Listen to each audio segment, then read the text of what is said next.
Hi, everyone. Welcome back to Sit for Change. As always, we're your hosts, Tammy and Martine, here to bring you exciting conversations about making events more people and planet conscious. Today's topic is super exciting because it's where sustainability meets technology hybrid events.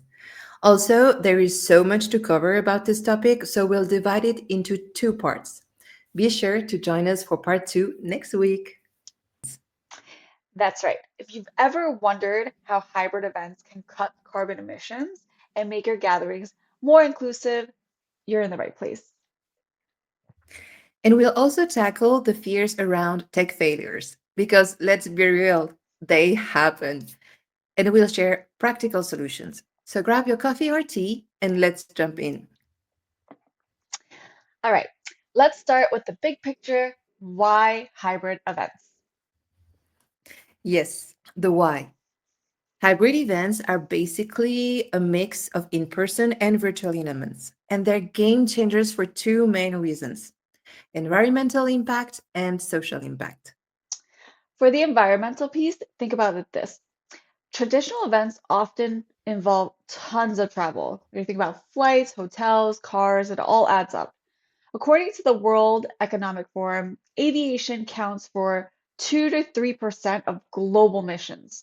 And HRS, an accommodation platform, said accommodation accounts for 30% of overall emissions during a business trip. That's huge. And by offering a virtual option, hybrid events reduce the need for travel. Did you know that hybrid conferences with strategically selected hub locations can reduce emissions by two-thirds while maintaining over half of the event as in person experiences? Two-thirds. And it's not just about the carbon footprint. Hybrid events also makes it easier for people with different socioeconomic backgrounds, with mobility challenges, or even those in just different time zones to participate. Exactly. For example, I worked on a hybrid conference where a speaker from Taiwan and another one from Argentina presented virtually. And they were experts who couldn't attend in person due to travel cost and visa challenges, but they were able to enrich the event with their perspectives. That's so powerful. If that was an in-person event, those attendees would have totally missed out on the experience because they would have to settle on getting speakers who could have made the travel. So it's not just about being inclusive, but it's also about giving everyone, especially the most qualified one, a seat at the table, whether it's a virtual one or a physical one. Absolutely, Tammy. So now let's dive into the how. What tools and strategies can truly make hybrid events stand out? Great question. First, let's talk about platforms. We know there's a range of options. There's Zoom, Microsoft Teams, Cvent, and each cater to different types of needs. But the key isn't just picking the most popular tool. It's about selecting one that aligns with your event goals and audience. Exactly. For instance, Cvent is fantastic for managing large scale conferences with complex agendas, while Zoom might be ideal for smaller, highly interactive workshops or networking sessions. Yep, yep. And let's not forget accessibility. Features like closed captioning, live translations are non-negotiable if you want to foster inclusivity. Microsoft Teams, for example, offers real-time translation for multiples of languages, which is a game changer for global audiences. Totally agree. Another critical factor is investing in quality audio and visuals. Virtual attendees will appreciate clear sound and high definition video. And that starts with reliable microphones, cameras, and proper lighting. Nothing kills engagement faster than poor production quality. Yes, absolutely. We often think that, we can try to skimp on some of the technology areas, and that's just not a good way to approach virtual hybrid events because, that's when if they go wrong, that's when you need it most. And that being said, one of the most often overlooked yet essential components is having a dedicated tech team. Trust me, I've heard a Wi-Fi outage nearly derailing an entire virtual event. Thankfully, they had a tech team in place and they had a backup internet source and they were already back up and running within minutes. So yeah, that was super helpful. That sounds already so stressful, Tammy, for me. Oh no, I can't imagine. I'm glad I wasn't working on that event. So that brings us to the importance of backup plans. Test everything in advance, run multiple rehearsals, and always have backup systems in place, whether it's an extra laptop, hotspot, or even a generator. Being prepared for case scenarios is non negotiable. We'll chat more about this a little bit later in our conversation, so stay with us until the end. Absolutely. One more important thing, engage your audience on both sides. Bridge that gap between virtual and in-person participants. It's all about making everyone feel equally involved and valued at your events.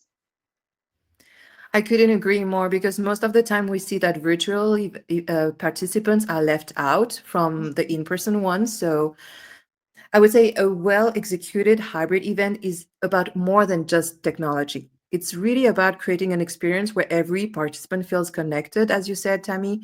So no matter where they are. Yeah, on that topic, let's talk about the engagement. How do we make sure both in-person and virtual attendees feel equally included and valued?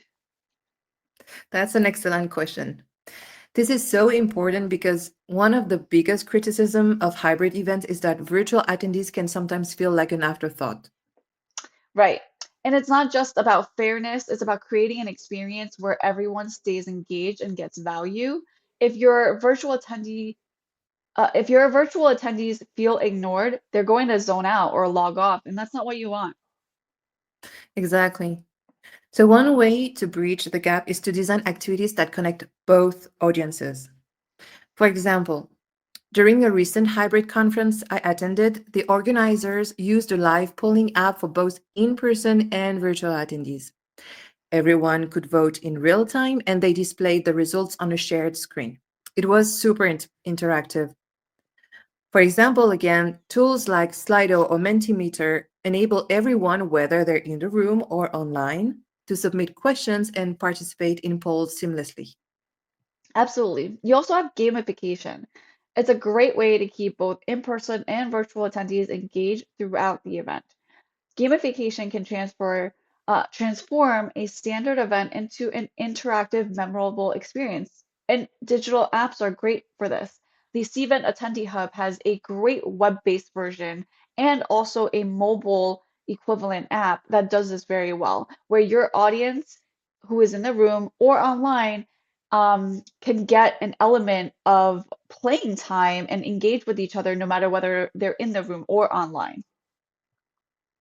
Yeah, one idea is to create shared calendars that bring both groups together. For example, you can use the event app, like the Sivan one, where in person and virtual attendees upload photos and then everyone votes for their favorites. Or how about a live trivia sessions where both audiences compete against each other in real time? I love that. It's so cool when you see attendees from all around the world engaging with each other. Also, you can't forget about rewards, whether it's swag, free access to premium content, or even a shout out from the speaker. Incentives keeps people motivated. You agree. One thing to keep in mind, though, is accessibility. Make sure your games are easy to join and understand.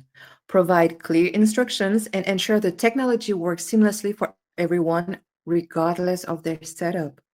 Yes, absolutely. And test everything. If you're using apps or interactive tools, run them through multiple times, get various people to review them because, when we look at it a million times, like we start to miss things. So get different people on your team to review them and make sure they're glitch free on all types of devices, right? Sometimes it works differently on Mm. Apple devices or Android devices or iPads and tablets versus the computer. So test everything multiple times.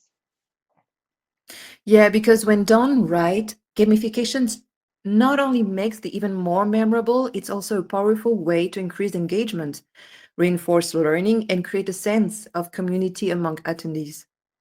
Exactly. And I'm a little competitive, so I love earning points, even if there's no prizes, but obviously I love winning prizes too. So sometimes even just the friendly competition is enough to get me motivated. So I definitely will say gamification can help ensure your event will be something people talk about long after it's over. So agreed on that, Tammy. Oftentimes, you don't have to set up the game for just during the event. Yeah, that's so true. Depending on your content and what type of event you're hosting, you can set up your event to be live. I'm sorry, you can set up your game to be live and available before the event and after the event, just to further engagement with your audience between your events. That's a great point. That's another beautiful thing about technology as well. It lets you attendees stay connected well after the event. Absolutely, Martine. And I know we're right about at time, so let's wrap up part one here. Sure thing. You know, I'm a tech nerd, so I can talk about this forever. So we'll come back for part two next week. Be sure to join us then to hear more about some best practices to enhance your hybrid event experience. And again, if you enjoyed this episode, don't forget to like, subscribe, and hit that notification bell so you never miss out on our sustainability deep dives. Thanks again for sipping with us, and we'll see you next week for part two. Until then, keep making conscious choices one sip at a time. Bye. Bye.